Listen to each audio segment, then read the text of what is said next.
الحمد لله الذي خلق الإنسان والصلاة والسلام على عبده الذي فضله بالعلم والإعجاز والبيان وعلى صاحبه أبي بكر من جمع القرآن وعلى الفاروق الموصوف بالعدل وكذلك كان وعلى عثمان التقي الحي الذي تستحيي منه ملائكة الرحمن وعلى علي سيد العلماء والشجعان وعلى سائر أهله وأصحابه صلاة قائمة على ممر الزمان.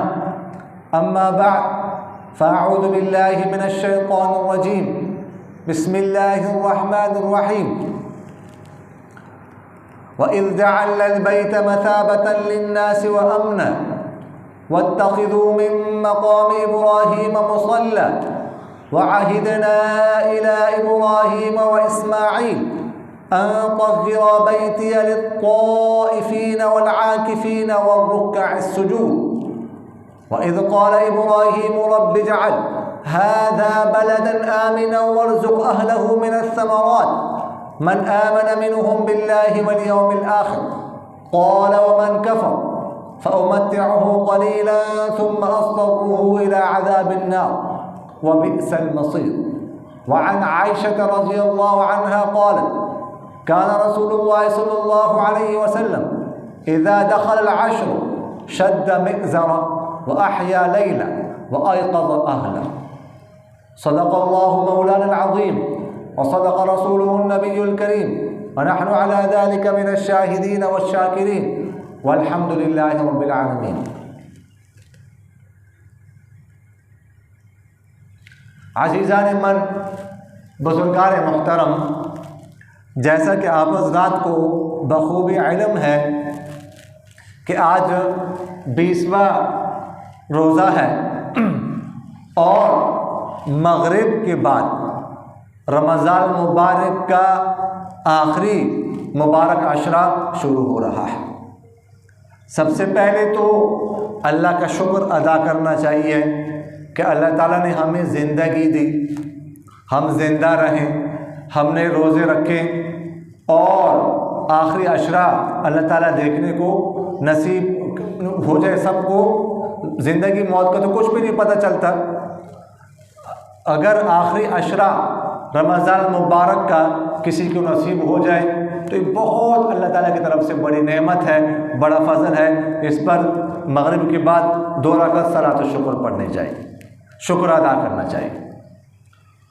حضور اقدس صلی اللہ علیہ وسلم کے بارے میں حضرت عائشہ رضی اللہ عنہ فرماتی ہے کہ اذا دخل العشر، جب آخری عشر شروع ہو جاتا تو شد مئزرا واحیا لیلا وایقظ اہل، تو سرکار دو عالم صلی اللہ علیہ وسلم اپنا تہبند کس لیتے، اپنی راتوں کو زندہ کرتے اور اپنے گھر والوں کو جگاتے.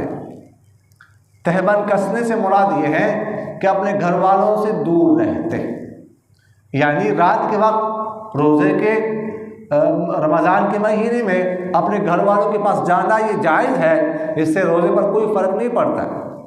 لیکن حضور اقدس صلی اللہ علیہ وسلم غایت عبادت کے اہتمام کی وجہ سے جائز کاموں سے بھی دور رہتے تھے، گھر والوں سے دور رہتے. وہ احیا لیلا، اور اپنی راتوں کو زندہ کرتے. راتوں کو زندہ کرنے کا مقصد کیا ہے؟ عبادت کرتے. حضور اقدس صلی اللہ علیہ وسلم تو ویسے بھی عام روٹین میں عام دنوں میں بھی عبادت کرتے تھے، لیکن پھر اس عاشرے میں اور زیادہ اہتمام سے عبادت کرتے. اب سرکار دو عالم صلی اللہ علیہ وسلم اتنا اہتمام کر رہے ہیں، اس کے بارے میں اللہ تعالیٰ نے آپ صلی اللہ علیہ وسلم سے فرمایا ہے کہ آپ کے پچھلے اور اگلے گناہ معاف ہو چکے ہیں. اس کے باوجود اگر اتنا اہتمام ہو رہا ہے اس عشرے میں تو اس میں کچھ تو ہے نا، کچھ تو ہے. اور فرماتے وہ ایقظ اہلا، اور اپنے گھر والوں کو جگاتے. ویسے تو آپ صلی اللہ علیہ وسلم کو حکم ہے وَأَمُرْ أَهْلَكَ بِالصَّلَاةِ وَاصْطَبِرْ عَلَيْهَا، کہ اپنے گھر والوں کو نماز کا حکم کرے اور خود بھی اس پر ثابت قدم رہے. آپ صلی اللہ علیہ وسلم تو ویسے بھی نماز کا حکم کرتے تھے، عبادات کا حکم کرتے تھے، سب کو کرتے تھے، لیکن یہاں پر تاکید سے کہا جا رہا ہے کہ وہ ایقظ اہلا، اپنے گھر والوں کو جگاتے تھے۔ ویسے آپ صلی اللہ علیہ وسلم جو ہے نا وہ جو فرض عبادت ہے ظاہر ہے کہ اس پر تو زور بھی دیتے تھے، اور جو نہیں پڑھتا تھا اس کے لیے وعید بھی ہے، لیکن نوافل پر وہ کسی کو مجبور تو نہیں کرتے تھے۔ ازواج مطہرات آرام کر رہی ہوتی تھی، آپ صلی اللہ علیہ وسلم تہجد کے لیے کھڑے ہوتے۔ تو یہ تو نہیں ہے کہ زوجہ سے کہنا ہے کہ میں نے عبادت کرنی ہے تو تم نے بھی کرنی ہے، ایسا تو نہیں کرتے تھے وہ۔ لیکن وہ ایقظ اہلا، اس عشرے کے بارے میں آ رہا ہے کہ نہیں، گھر والوں کو بھی جگاتے تھے ساتھ۔ خیر کثیر ہے تاکہ اس سے کوئی محروم نہ ہو جائے۔ تو بہت ہی اہم عشرہ ہے، اور اس میں سب سے اہم عبادت جو ہے وہ ہے اعتکاف ہے۔ حضور اقدس صلی اللہ علیہ وسلم کا ارشاد مبارک کہ معتکف شخص، اعتکاف کرنے والا گناہوں سے بچتا ہے، اور اس کے لیے اس طرح نیکیاں لکھی جاتی ہے جس طرح وہ مسلسل نیکیاں کر رہا ہو، یعنی دن کو بھی رات کو بھی اگر وہ آرام کر رہا ہے تو بھی اس کے لیے نیکیاں لکھی جا رہی ہے، کسی کے ساتھ گفتگو کر رہے ہیں تو بھی اس کے لیے نیکیاں لکھی جا رہی ہیں، 24 گھنٹے گویا کہ وہ نیکیوں میں ہوتا ہے، مسلسل اس کو نیکیاں ملتے رہتی ہیں۔ بخاری شریف کی روایت ہے کہ حضور اقدس صلی اللہ علیہ وسلم نے ایک دفعہ رمضان مبارک کے پہلے عشرے کا اعتکاف فرمایا۔ جب پہلا عشرہ ختم ہوا تو جبرائیل علیہ الصلوۃ والسلام تشریف لائے اور کہنے لگے کہ ان الذی تطلب امامک، جو چیز آپ ڈھونڈ رہے ہیں وہ آگے ہے، یعنی اگلے دنوں میں۔ تو سرور کونین صلی اللہ علیہ وسلم نے دوسرے عشرے کا اعتکاف فرمایا۔ جب دوسرا عشرہ بھی ختم ہوا، یعنی 20 دن پورے ہو گئے، پھر جبرائیل علیہ الصلوۃ والسلام تشریف لائیں اور کہنے لگے ان الذی تطلب امامک، جو چیز آپ ڈھونڈ رہے ہیں وہ آگے ہے، یعنی اگلے دنوں میں ہے۔ اس کے بعد حضور اقدس صلی اللہ علیہ وسلم نے خطبہ ارشاد فرمایا اور فرمایا کہ لیلۃ القدر، یعنی اشارہ لیلۃ القدر کی طرف تھا کہ جو آپ لیلۃ القدر ڈھونڈ رہے ہیں، فرمایا لیلۃ القدر رمضان المبارک کے آخری عشرے کی طاق راتوں میں ہے۔ یہ بخاری شریف کی روایت ہے۔ تو حضور اقدس صلی اللہ علیہ وسلم نے لیلۃ القدر کو تلاش کرنے کے لیے پوری مہینے کا اعتکاف فرمایا، پھر ہمارے لیے یہ آسانی پیدا فرما دی کہ ہمیں بتا دیا کہ آخری راتوں میں ہے اور طاق راتوں میں ہے۔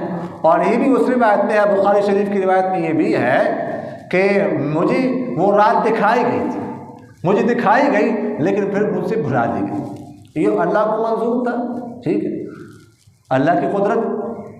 تو اعتکاف جو شخص کرتا ہے وہ اس رات کو پانے کے بہت زیادہ قریب ہوتا ہے۔ جیسے ایک تو ویسے جیسے میں نے آپ سے عرض کیا کہ جو شخص اعتکاف کر رہا ہے تو حدیث شریف میں ہے کہ مسلسل اس کو نیکیاں مل رہی ہیں۔ تو اگر اعتکاف کر رہا ہے مسجد کی حالت میں ہے تو ایک تو رات ویسے بھی اس کو مل گئی، اور دوسری بات یہ ہے کہ اعتکاف کی حالت میں چونکہ خلوت ہوتی ہے، ایک تنہائی ہوتی ہے، اور مسجد کا پاکیزہ ماحول ہوتا ہے، نورانی ماحول ہوتا ہے۔ دیکھو یہاں پر یہ مسجد کا ماحول ہے، یہاں پر ہر وقت نیک کام ہی ہوتے ہیں، کسی باہر کسی زمین کے کسی ٹکڑے پر گناہ ہو سکتا ہے لیکن یہاں پر گناہ نہیں ہے۔ یہ جو نیک کام نمازیں پڑھی جاتی ہے، اتنی تعداد میں کثرت سے لوگ نماز پڑھتے ہیں، ذکر کرتے ہیں، تلاوت کرتے ہیں، جگہ پر اس کا اثر پڑتا ہے، تو ایک نورانی ماحول ہوتا ہے۔ تو اس میں اگر کوئی رہتا ہے تو ظاہر ہے کہ اس کو ویسے بھی عبادت کی توفیق حاصل ہو جاتی ہے۔ تو جو شخص اعتکاف کر رہا ہوتا ہے وہ لیلۃ القدر کو بھی پاتا ہے، شب قدر کو پاتا ہے۔ تو اس لیے بھی حضور اقدس صلی اللہ علیہ وسلم اس پر بہت زیادہ زور دے دیتے ہیں۔ حضور اقدس صلی اللہ علیہ وسلم کے بارے میں آتا ہے کہ جب وہ مقیم ہوتے تو آخری عشرے کا اعتکاف فرماتے، اور جب مسافر ہوتے، آخری عشرے میں مسافر ہوتے، جہاد کا سفر ہوتا، کوئی اور سفر ہوتا، تو اگلے سال اعتکاف 20 دن کا فرماتے، یعنی جو اعتکاف رہ گیا ہے تو گویا کہ اس کی قضا کرنی ہے۔ قضا تو سنتوں کی نہیں ہے، سنت کی قضا تو نہیں ہوتی، سنت اعتکاف ہے، لیکن قضا کا لفظ ہم غایت اہتمام کی وجہ سے کہہ رہے ہیں کہ حضور اقدس صلی اللہ علیہ وسلم اتنا اہتمام کرتے تھے کہ جو پچھلے سال کا اعتکاف رہ گیا ہے اب 20 دن اعتکاف کرنا ہے اس بار۔ اتنا اہتمام کیوں فرماتے تھے؟ حضور اقدس صلی اللہ علیہ وسلم تو مسلسل نیکیوں میں رہتے تھے 24 گھنٹے۔ آپ صلی اللہ علیہ وسلم نیند کی حالت میں بھی آپ صلی اللہ علیہ وسلم فرمایا کرتے تھے تنام عینایا ولا ینام قلبی، کہ میری آنکھیں سوتی ہے میرا دل نہیں سوتا۔ ہر وقت اوپر تعلق رہتا تھا، ہر وقت۔ اسی وجہ سے انبیاء کی نیند سے وضو نہیں ٹوٹتا، ایسی یہ مسئلہ ہے۔ لیکن پھر بھی آپ صلی اللہ علیہ وسلم اعتکاف فرماتے تھے۔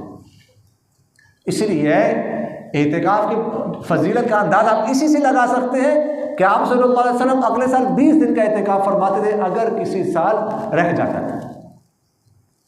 تو یہ تو اعتکاف کی فضیلت، اور اعتکاف کے حوالے سے کچھ مسائل وہ ذہن میں رکھیے گا۔ دیکھیے گا اعتکاف میں بیٹھنا کب ہے، یہ تو آپ حضرات کو معلوم ہے کہ 20ویں روزے کو غروب آفتاب سے پہلے مسجد میں جانا، اور جب چاند نظر آ جائے اس کے بعد مسجد سے نکلنا ہے۔ جب ایک دفعہ مسجد میں انسان داخل ہو جائے سنت اعتکاف کی نیت سے، تو اس کے بعد پھر نکل نہیں سکتا، سوائے حوائج شرعیہ اور طبعیہ کے۔ 3 قسم کے حوائج ہیں، حوائج شرعیہ، حوائج طبعیہ اور حوائج ضروریہ۔ تو حوائج شرعیہ اور حوائج طبعیہ کے لیے تو انسان باہر نکل سکتا ہے، لیکن حوائج ضروریہ کے لیے باہر نہیں نکل سکتا۔ اگر نکلے گا تو اعتکاف ٹوٹ جائے گا۔ حوائج شرعیہ سے مطلب اگر کسی ایسی مسجد میں کوئی شخص بیٹھا ہوا ہے جہاں پر جمعے کی نماز نہیں ہوتی، تو وہ جمعے کی نماز کے لیے کسی اور مسجد میں جا سکتا ہے، جمعہ پڑھ کے پھر فوراً آ جائے۔ حوائج طبعیہ، حوائج طبعیہ وہ حوائج جس کی بغیر انسان زندہ نہیں رہ سکتا۔ کھانا پینا ہے، اگر کھانے پینے کا انتظام نہ ہو، کوئی لانے والا نہیں ہے، تو اس کے لیے باہر جا سکتا ہے۔ اعتکاف پہ بیٹھ گیا، کوئی کھانا لانے والا نہیں ہے تو گھر جا سکتا ہے، افطاری کے بعد گھر جائے وہاں سے کھانا لے لے، سحری کے بعد گھر چلا جائے وہاں سے کھانا لے، ایسے اعتکاف نہیں ٹوٹتا۔ لیکن یہ ذہن میں رکھیے گا کہ بس گھر جا کے فوراً کھانا لے کے واپس آ جائے، ایسا نہ کہ بڈھی کے ساتھ گپ شپ لگانا شروع کر دے، وہاں پر زیادہ دیر لگائے تو اسے اعتکاف ٹوٹ جائے گا۔ اسی طرح پانی کا انتظام نہیں ہے تو فقہاء نے مسئلہ لکھا ہوا ہے کہ کوئی شخص مثلاً دیہات میں ہے، چشمے سے پانی لانے والا کوئی نہیں ہے، 1 کلومیٹر 2 کلومیٹر پانی دور ہے تو لینے کے لیے جا سکتا ہے۔ یا مثلاً یہاں پر اس مسجد میں کوئی اعتکاف کر رہا ہے، رات کا وقت ہے، 1 بجے کا 2 بجے کا ٹائم ہے، پانی نہیں ہے، ساتھ میں گھر والے سارے سو رہے ہیں، گھر اپنا دور ہے یا گھر بند ہے، کوئی پانی دینے والا نہیں ہے، اب دور جانا پڑتا ہے، 0 پوائنٹ پہ جا رہا ہے وہ پانی لینے کے لیے، تو جا سکتا ہے وہاں پر پانی لے لیں اور پانی فوراً لا کے پھر واپس آ جائے۔ تو ان ضروریات کے لیے تو باہر نکل سکتا ہے۔ لیکن اس کے علاوہ اور کوئی ضرورت، مثلا کوئی فوتگی ہو گئی تو اس کے لیے جانا، تعزیت کے لیے جانا، مزاج پرسی کے لیے جانا، جنازہ پڑھنے کے لیے جانا، تو اس کے لیے نہیں نکل، اگر نکلیں گے تو اعتکاف ٹوٹ جائے گا۔ اب اعتکاف جب ٹوٹ جائے تو اس کی قضا کرنی پڑتی ہے پھر۔ اچھا، اسی طرح آپ ذہن میں رکھیے گا کہ اس طرح غسل کے لیے، ٹھنڈک حاصل کرنے کے لیے یا گرمی حاصل کرنے کے لیے باہر نہیں نکل سکتے، غسل کرنے کے لیے باہر نہیں جا سکتے، اگر باہر جائیں گے تو اعتکاف ٹوٹ جائے گا، یہ ذہن میں رکھیے گا۔ اسی طرح فقہاء نے یہاں تک لکھا ہوا ہے کہ اگر کوئی ویسے غلطی سے بھول کر بھی باہر نکلے، باہر چلا جائے مسجد کے حدود سے، تو اس سے بھی اعتکاف ٹوٹ جاتا ہے۔ تو اس لیے ان چیزوں کا خیال رکھنا ہے۔ جب اعتکاف ٹوٹ جائے تو پھر اس کی قضا کرنے پڑتی ہے۔ اب اگر اعتکاف ٹوٹ گیا دن کے وقت تو 1 دن کی قضا کرنی پڑے گی، یعنی روزے کی حالت میں صبح صادق سے پہلے مسجد میں جانا پڑے گا، پورا دن گزار کر غروب آفتاب کے بعد نکلنا پڑے گا۔ اور اگر رات کو اعتکاف ٹوٹ جائے تو رات اور دن دونوں کی قضا کرنے پڑے گی۔ اس صورت میں پھر غروب آفتاب سے پہلے مسجد میں جانا پڑے گا اور اگلے دن غروب آفتاب کے بعد نکلنا پڑے گا۔ تو رات کا اور دن کا یہ فرق ہے۔ اور روزے کی نیت روزے کی حالت میں ہونا ضروری ہے۔ اعتکاف کے لیے روزہ جو ہے وہ شرط ہے۔ رمضان کے بعد بھی اعتکاف کی قضا کی جا سکتی ہے، کسی ایک دن روزہ رکھ لے اعتکاف کی قضا کی جائے، اور رمضان کے جو بقیہ دن ہیں ان میں بھی کر سکتے ہیں۔ اگر کسی کا اعتکاف ٹوٹ گیا مثلاً 25ویں رمضان کو، 26ویں رمضان کو، 27ویں، 24ویں وغیرہ جانے کا، تو جو باقی دن ہے روزہ تو رکھنا ہی ہے، تو ان دنوں میں اعتکاف کی قضا کی جا سکتی ہے۔ ایک دن نیت کر لے اور مسجد میں آ جائے، مسجد میں بیٹھ جائے۔ تو اعتکاف ہے تو یہ سنت، لیکن جب ایک دفعہ ٹوٹ جائے تو پھر اس کے بعد قضا۔ اور جیسے میں نے آپ سے عرض کیا کہ قضا جو ہے نا وہ ایک دن ہے، دن کو ایک دن، اگر رات کو ٹوٹ جائے تو رات اور دن، پورے 10 دنوں کے نہیں ہے۔ بعض لوگ یہ سمجھتے ہیں کہ اگر اعتکاف ٹوٹ گیا تو پورے جو ہے نا وہ 10 دنوں کی قضا کرنی پڑے گی۔ نہیں، 10 دنوں کے نہیں، صرف ایک دن کی قضا، جس دن ٹوٹ گیا ہے صرف اس دن کی قضا کرنی پڑے گی۔ اور یہ سنت اعتکاف ہے، سنت علی الکفایہ ہے۔ سنت علی الکفایہ کا مطلب کیا ہے کہ اگر کسی محلے میں ایک آدھ شخص بھی بیٹھ جائے تو جو ہے نا باقی لوگ، سارے جو لوگ ہیں وہ ترک سنت کے گناہ سے بچ جائیں۔ اگر کوئی شخص بھی نہیں بیٹھتا، کوئی نہیں بیٹھتا، تو وہ ترک سنت والے شمار ہوں۔ تمام لوگ جو ہے نا وہ جو علاقے کے لوگ ہیں، اس محلے کے لوگ ہیں، وہ ترک سنت والے شمار ہوں۔ تو اعتکاف پر بیٹھنے کی کوشش کرنی چاہیے۔ اور آج 20واں روزہ ہے، جن حضرات نے اعتکاف پر بیٹھنا ہے وہ مغرب سے پہلے مسجد کے حدود میں داخل ہو جائیں، ٹھیک ہے۔ اب کسی کا دیکھیے گا، جو پردے لگاتے ہیں، ہم پردے لگانا ضروری نہیں ہے، پردے لگائیں نہ لگائیں، بس کسی بھی جگہ پر آ کر بستر ڈال دیں، بس اعتکاف کی نیت کر لیں۔ ویسے تو جب بھی انسان مسجد میں داخل ہو تو نفل اعتکاف کی نیت کرنی چاہیے، پاؤں رکھے تو نفل اعتکاف کی نیت کی جائے۔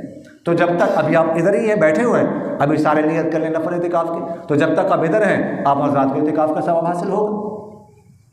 عام حالات میں بھی نمازوں کے لیے آتے ہیں تو اعتکاف کی نیت کرنی چاہیے، لیکن سنت اعتکاف کا ایک وقت ہے آخری عشرہ۔ تو اگر مثلاً کوئی ابھی مسجد میں آیا ہے لیکن کوئی پردے وردے کا انتظام نہیں ہوا تو مسجد کے حدود میں داخل ہو جائے۔ باقی اگر کوئی سامان ہے، کوئی بستر ہے، کوئی اور چیز ہے تو وہ منگوا سکتے ہیں، بعد میں بھی منگوائے۔ اگر کسی کو تکلیف ہو، زمین پر نہیں سو سکتا تو چرپائی بھی رکھ سکتا ہے، وہ بیڈ بھی رکھ سکتا ہے، وہ میٹرس بھی رکھ سکتا ہے، اس میں کوئی حرج کی بات نہیں ہے اگر کسی کو کمر کی تکلیف ہو تو۔ اور دوسری بات ہے کہ اعتکاف کا مطلب یہ نہیں کہ چھپ بیٹھ رہے ہیں بس گفتگو، نہیں، آپ کتابیں پڑھ سکتے ہیں، آپ تلاوت کریں، آپ ذکر کریں، آپ نوافل پڑھیں، نیک کام کریں، لیکن لغویات سے، موبائل سے، سوشل میڈیا سے، فضول چیزیں، ویڈیوز دیکھنے سے، اس سے اپنے آپ کو بچائیں۔ اللہ تعالیٰ مجھے اور آپ حضرات کو ان باتوں پر عمل کرنے کی توفیق نصیب۔